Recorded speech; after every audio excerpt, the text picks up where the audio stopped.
How good is camera-based movement assessment? 3 papers, from a research-grade 3D pipeline down to a single smartphone.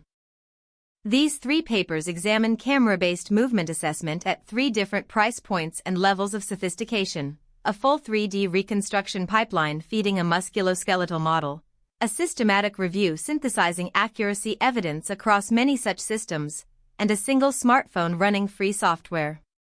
Read together, they let us ask whether accuracy scales with hardware cost, or whether the same failure modes appear regardless of price. Routing video through a full 3D reconstruction and an OpenSim biomechanical model, rather than treating raw pose keypoints as the final answer, is consistent with the hypothesis that anatomical constraints filter out noise that pose estimation alone would pass through.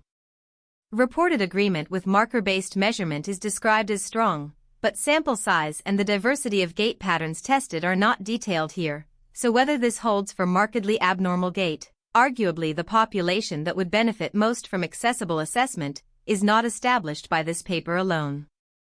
A systematic review sits a level above a single validation study like the previous one, asking whether reported agreement is representative across the literature or an outlier from one particular pipeline.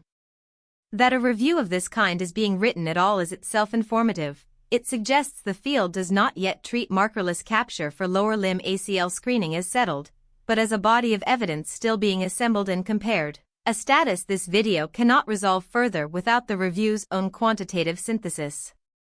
This study's split result, reliable for coarse, global measures like walking speed and stride length, unreliable for temporal phase timing and ankle angle, echoes a pattern that also shows up in the more expensive systems in this group. Fine-grained timing and angular precision appear to be the harder problem across every capture method examined here, not a limitation specific to the cheapest one.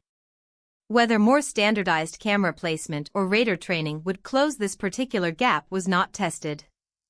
What fails is more consistent across these 3 than what works. Coarse, global spatiotemporal measures replicate reasonably regardless of hardware tier, while fine temporal phasing and joint angle precision remain difficult even for the more expensive multi-camera pipeline.